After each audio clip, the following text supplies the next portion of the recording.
Pardon the interruption, but I'm Mike Wilbon. College basketball starts today, Tony. Your Binghamton Bearcats take on my Northwestern Wildcats. You got any trash you want to talk? Tony Kornheiser, how'd your football team handle Iowa? How'd that work? Well, we handled them better than anybody Binghamton handled on Saturday. Who'd you have Saturday? We don't play football at Binghamton. Wow. I thought you knew that. Oh, man. Your game against Iowa had the lowest over-under number in recorded history, and they were still under. Way under. Still under. Way under. I was there. I was front and center. And you have you told people that you sang? No, I didn't that tell you people actually sang "Take Me Out to the Ball Game"? It was great. It was great. It honestly was. I was so proud of you. I appreciate that. Welcome to PTI, boys and girls. In today's episode, the Eagles edge the Cowboys. C.J. Stroud puts up some huge numbers, and the Cubs hired Craig Counsell away from the Brewers. Wow. But we begin today with the top of the AFC. The Bengals beat the visiting Bills. The Chiefs held on in Germany to beat the Dolphins, and the Ravens throttled Seattle and Baltimore. Wilbon, which of these three teams had the most significant win? Tony, you know what? The Ravens were at home. Cincinnati was at home. There was no home team at all for the Kansas City-Miami game. And if somebody had gone out on the road and won, I would easily, more easily pick that team. Yeah.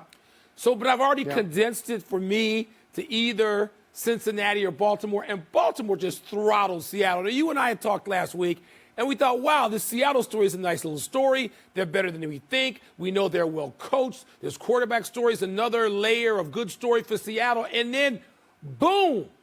So Baltimore, a couple of times, they're coming around. I'm not certain, but Tony, the fact that they defensively, the Ravens, are where they were in 2000, back when they won a Super Bowl, when you put together that kind of defense statistically, and that's all it is, doesn't have the sort of star power or the anchor of a Ray Lewis. But when you do that, I'm going to go with Baltimore. Yeah, I'm going to get to where you are, but I'm going to take a slightly different route. I'm going to eliminate Kansas City right away. And yes, they won on a neutral site against a good team, but a good team that always loses when it plays good teams. Kansas City went out 21-0 and then just stopped. Yeah. By the end of the game, Kansas City had fewer net yards, fewer passing yards, fewer rushing yards than Miami. Their defense is very good as well, but their offense is dissolving. And I know you have a theory about that, but we're going to move on from that theory. Bad offense in Kansas City. Right. I was inclined towards Cincinnati and to pick them. And in fact, if they beat Baltimore in a division game, I will pick Cincinnati. I think when he's healthy, Joe Burrow is a great quarterback. He is now 5-1 all time against Mahomes and Josh Allen. But Buffalo is a team that is faltering now, Mike.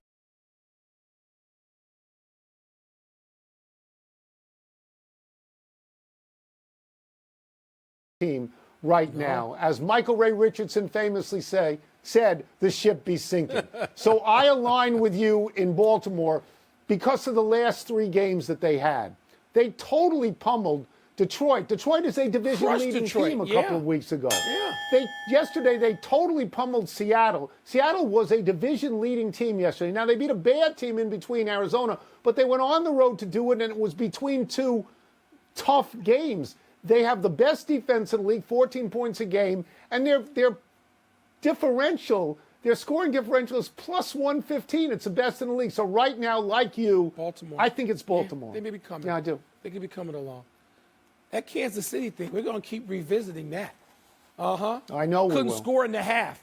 You guys, you and, Jeff Saturday Booger, you keep telling me how it's the receivers. You keep telling me that. I'm going to tell you something else. Let's move to the NFC, where the Eagles improved to 8-1 after beating the Cowboys in Philly. Jalen Hurts ran for one touchdown, threw for two more. Dallas could have won in the final minute, as you know, but sabotaged their own late drive with a couple of penalties and stalled out just 4 yards from the end zone. Cowboys linebacker Micah Parsons said, quote, "I don't think we failed. I think we've even got more confidence now," close quote. Tony, is that how you see this? Not exactly, because they didn't win the game. They played the game close. They acquitted themselves well on the road. but they didn't win the game. Dak Prescott was terrific. He threw for 360 yards. He had no interceptions, so maybe that interception bug that he had last year is out of his system. And they had a chance late, a couple of chances late. They had agonizing plays that cost them 8 points. The tight end's knee went down before he could roll into the end zone, and Dak Prescott's foot was out of bounds on the 2-point conversion. So I understand they could have won, but I come back to they didn't win. I think they're a good team. I think they're a playoff team. But at the moment, Mike, they remind me of Miami, a team that's good but doesn't close on other good teams. Tony, the Cowboys only remind me of the Cowboys. They ultimately can't get it done.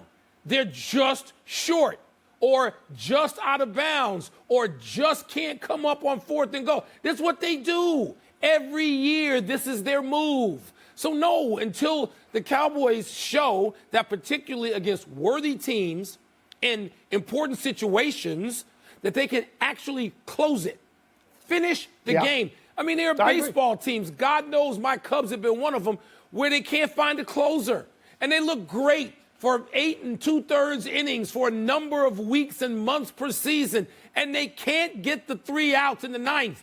That's the Cowboys. That's what this version of the Cowboys is and has been for, 20 years? More than that, Tony. Closer to 30 now, where this is what they do. So, no, I don't have confidence. If Micah Parsons wants to sell that and he can sell it in his room, good for him. He can sell it in his locker room. It. Sell it in the locker room. I just want to make a couple of comments on the Eagles, who are a very resourceful team. They are. Who aren't flashy, but are always in the game. They took the lead in the 3rd quarter, and they held the lead. Do you know that Jalen Hurts, I think I have this right, is now 10-0 in the last 2 seasons in the regular season against teams with winning records, and 6-0 when the Philadelphia team falls behind by double digits? I mean, what more do you want, right? What more do you want? We move on. Let's isolate on your least favorite position in football, quarterback. Yeah. There were 2 fabulous comeback performances yesterday by not star quarterbacks. Josh Dobbs led the Vikings over the Falcons despite having just arrived in Minnesota on Wednesday and not even taking a practice snap all week. And rookie C.J. Stroud led the Texans over the Buccaneers with 470 yards passing and 5 touchdowns. Wilbon, who had the more impressive performance, Stroud given the numbers or Dobbs given the circumstances? Tony, I'm really interested in both of these, and there's a personal interest. I watch a lot of the Cardinals, and I know that in his starts he's like something like 1-9. But even when I'm watching him play and the Cardinals lose those games, there's several times every game where Dobbs will do something. I go, wow, this guy's got some talent. They don't win the games, and so you put it away, right? And C.J. Stroud, I'm still riding with a quarterback from Ohio State, which is tough to say considering Ohio State has never done a damn thing at the quarterback position. That's right. But I'm with my guy. I'm with Justin Fields. I am. Yet, C.J. Stroud, man, he has gone out there, Tony, and he's killing it. He's your rookie of the year. He may get that team to the playoffs. Everything he does, you look at and just go, wow. Now, I may take Dobbs, given what his story. You can't do what he did. Tony, he goes out there, he doesn't know the plays. The wide receivers are telling him in the huddle, here's what I'm doing. It's an amazing one-day thing. Stroud is amazing, period. That kid is taking off. I'm going to go with Dobbs. I'm going with him in this one situation. So I'm perfectly willing, no matter who you took, to take the other person because it's that close. It is. It's a coin flip. I believe that Dobbs got his winning touchdown pass with 22 seconds to go and Stroud with 6 seconds to go. Amazing. And that's why I subscribe to the red zone. I was inclined towards Stroud because he's a rookie. He now has 14 touchdown passes and 1 interception. Great. He's the 4th rated quarterback in the entire NFL. And he's a rookie, and rookies don't do that. They simply don't do that. And he might now, at this moment, Justin Fields notwithstanding, be the best Ohio State quarterback ever in the NFL. Yeah. And I wonder if at Carolina they think maybe we made the wrong choice taking the other kid, the kid from Alabama. Maybe they did. Dobbs was fabulous. I'll just take about 15 more seconds. Dobbs was fabulous. As you say, he couldn't have known the plays. They were telling him in the huddle what the receivers were telling him what routes to run. And He gained 66 yards. He ran the ball well. So I've just convinced myself I'll take him. There you go. I mean, you're okay either way. You're okay either way. Absolutely. Let's take a break. Coming up, was it really just a coaching change that made the Raiders look so much better? And is Alabama suddenly more impressive than Georgia? Not on all cards. Not on all cards. So I'm not trying to knock Bryce Young, that's his name, right? But yes. Stroud has looked great. Not head to He's head. a unanimous Rookie of the Year. Head to He's head. looked great. Pardon the Interruption is presented by Crown Royal. Back to Pardon the Interruption, presented by Crown Royal.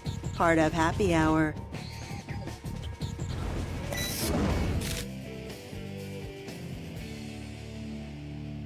Time to find out what's popping with the populace. I will get the first one here. Written is so small that I need glasses. Do you believe that the coaching switch made all the difference for the Raiders yesterday? I actually do, Tony. And this seems a little bit knee-jerk. And, it just, I read and listened to all the things leading up to it.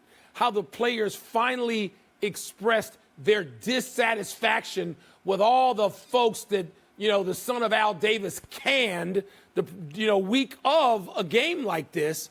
And, Tony, the reaction in the locker room just reflected the reaction of the team between the firing, leading up to game day, how they did it all. Antonio Pierce, all of it, it just reflects. So, yes, they hated him, it seems. They made their dissatisfaction known before he was shown the door and even as he was being shown the door, and they acted on it yesterday. So I got to say, yes, I think it made all the difference. Yeah. I don't think it made all the difference. I think a lot of the difference was playing the New York Giants. The Giants were terrible. Fair enough. They were terrible Fair before enough. Daniel Jones and after Daniel Jones. True. But if you take your position, it's very hard for me to argue with this. Because, yes, the reaction of the players indicated they were much happier with Antonio Pierce than with Josh McDaniels. And you have to go on circumstance as well. In the previous 8 games for the Raiders, they never scored more than 21 points. They never gained over 100 yards rushing, and they always turned the ball over at least once. Yesterday, they scored 30, they got 125 rushing, and they did not turn the ball over. As a note of caution, our friend Jeff Saturday was in a similar circumstance last year with Indianapolis, and they won the first game, and they didn't win any other games. Yeah, Just but a note of Josh caution. McDaniels, though, Tone, the jury seems to be back in, and the jury has said, no, not again, please, no more. Here we go. Is Alabama more impressive than Georgia right now? No, not to me. And I think maybe the most important or impressive thing Alabama did was actually a few weeks ago, beating Mississippi and holding them to, I think, 10 points. When Mississippi scored a bunch of points than everybody else. No, I'm going to take Georgia. I know that it wasn't a kill shot they put on Mizzou Saturday, Tony. But, I mean, Georgia still is right there. Georgia still hasn't lost to anybody yet. I'm still with Georgia, I think. I got to see what happens. I mean, these are important games both Georgia and Alabama have coming up. But I'm going to say Georgia. I would still, if I was voting, I'm not. If I was, I would vote them ahead of Alabama right now. I would. Yeah, I agree with that. I would stay with Georgia at the moment. Alabama had a great win beating LSU, which was ranked 14th. But Georgia beat Missouri, which was ranked 12th. Georgia didn't lose last year. They didn't lose the year before. They haven't lost this year, rather, or last year. It seems like they haven't lost in 10 years. Everybody wants to see Georgia play Alabama. SEC title. The winner of that game is going to go to the playoffs, and maybe the loser of that game will go to the playoffs too.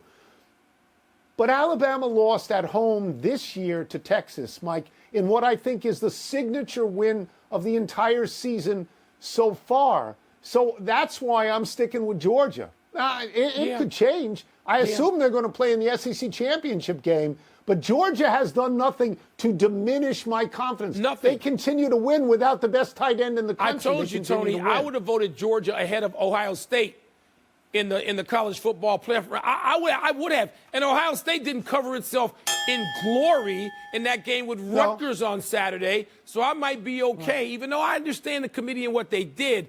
I'm not taking shots at Georgia just yet. I'm not. Let's take one last break, and still to come, after getting outscored again, Lincoln Riley makes a big change to his defense. Yeah, should have made it about 10 weeks ago. And I'll offer some thoughts on my Cubs replacing David Ross as manager with Craig Counsell. Wow. That's a wow. Is that difficult because Craig Counsell managed They're a rival? up the Is that road, difficult? man. I hate them. I hate the Brewers. Yeah. They're cheeseheads. I don't like. With no pill. Live life generously, and life will treat you royally. Please drink responsibly. And in part by Chewy. Get great deals that deliver the excitement this holiday at Chewy. Happy time, people. Happy 36th birthday yesterday, Jason Kelsey, the other Kelsey, the one not dating Taylor Swift, the one who anchors the Eagles' offensive line at center. This Kelsey is a 5-time first-team All-Pro, and that's more than his brother. This Kelsey was drafted in the 6th round in 2011, and his background includes playing baritone saxophone in the high school band, and more germane from a football standpoint, being a walk-on running back at the University of Cincinnati. Jason Kelsey switched to fullback and eventually to offensive line. He ran the fastest 40 of all the offensive linemen in the 2011 Combine, 4.89. Consider this. A running back in college switches to offensive line and makes first-team All-Pro 5 times. What? Doesn't Jason Kelsey, by virtue of being the big brother, get to give his little brother all the grief in the world for dating what's-her-name? No matter what all of her minions, her billions may think, don't you have to give your little brother grief, don't you? Yes. Yes. I mean, he has the right to do that. He has the right. But to call her what's her name? What's her name? She's the most popular artist in the world. Okay. Stop it. Happy anniversary, Denny McClain and Mike Cuellar. On this day 54 years ago, these two top starters tied for the American League Cy Young Award and each got one. McClain had won the Cy unanimously the year before after winning 31 games, which is still the most wins in 91 years. In this year, McClain won 24 games with a 2.80 ERA in a league-leading 325 innings for Detroit. Cuellar won 23 games, had a 2.38 ERA for Baltimore, and led the O's to the World Series, where he started 2 games against the Miracle Mets, allowing just 2 runs in 13 innings. Both McClain and Cuellar received 10 first-place votes from the baseball writers. This never happened before, hasn't happened since. Tony, it's an indictment of baseball. Every time we do one of these anniversaries, it's an indictment. And you say, there's nobody like this in today's game. 325 innings for the league leader. You know what the league leader this year was? 216. That's a third. What are we talking about here? You shout about baseball every time we do this. It's the same I shout. do. You hate indictment. baseball. It's an indictment. Nobody We like move these on. guys.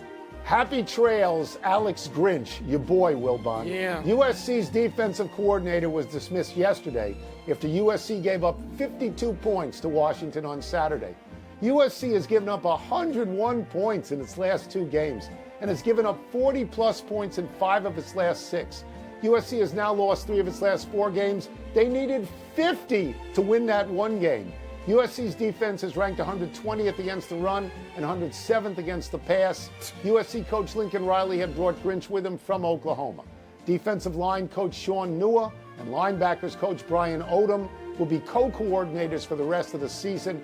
USC's next game at number 6, Oregon, a team with plenty of offense. Explosive. Tony, I'm sure he's a very nice man, but that defense was so bad. You can't imagine a school with the resources of USC. I mean, financial resources, human resources, being that bad on the side of the ball for this long. It's been too long. Yeah. I don't want to hear any criticism of Caleb Williams. They give up 50 routinely. Stop the madness. And a bonus happy trails to the Brewers for Craig Counsell. The Cubs have lured the team's longtime manager down I-94 from Milwaukee with a 5-year deal worth $8 million per. And here's how rare that is. Bob Nightingale of USA Today reports no manager in the majors currently makes more than $4.5 million. Counsell spent 9 seasons managing the Brewers, making the playoffs in 5 of the last 6 years. So this means David Ross is out. Wilbon, what does it say to you? Tony, I don't like this. I'm a David Ross guy. I mean, he and now Maddox, I guess, the last guys, not Maddox. But he's the last guy left from the 2016 World Series, Hendricks. And so I don't like this move. And they're bringing in counsel from enemy lines, from behind enemy lines in Milwaukee. Obviously, he's terrific, but the Cubs don't pay like this. They're paying him that much more than any other manager in the game. Wow, is all I got to say. Wow. Seems to be. Quick to the big finish. Let's Two other new managers. The Mets hired Yankees coach Carlos Mendoza. The Guardians hired Mariners coach Stephen Vogt. Your thoughts? They're both worthy, seem to have all the qualifications in the world. I understand it. Advanced scout Connor Stallions resigned from Michigan Friday night. Does that make sense to you? Had to do it. He's at the center of the storm. Had to do it. C.J. McCollum suffering from a partially collapsed lung. Your thoughts? He missed several weeks with this in the 22 season, Tony. He's the most important guy on that team. Not the best, but they're still 4-2, 4-1. But the most important player on that team, the adult in the room. College basketball season starts tonight. Will Binghamton upset Northwestern? I love my school. We are underdogs by 19.5. If you give me 25, I'll make the bet. 25. Last one. James Harden, 25. Makes his Clippers debut tonight at the Knicks. What do you expect? Kawhi, Russ, PG-13, and Harden all healthy and playing. That's an upset. Big upset. We're out of time. Try and do better the next time. I'm Tony Kornheiser. I'm Mike Wilbon. Same time tomorrow, Knuckleheads. And now to get you set for Monday Night Football, here's Scott Van Pelt in the countdown crew. Tony, I'm not giving you 25. I'm not. Whoa! Really? Would you give me 28? No, I'm not giving you 28. I'll give you 19 and a half. Vegas says 19. Go Cats.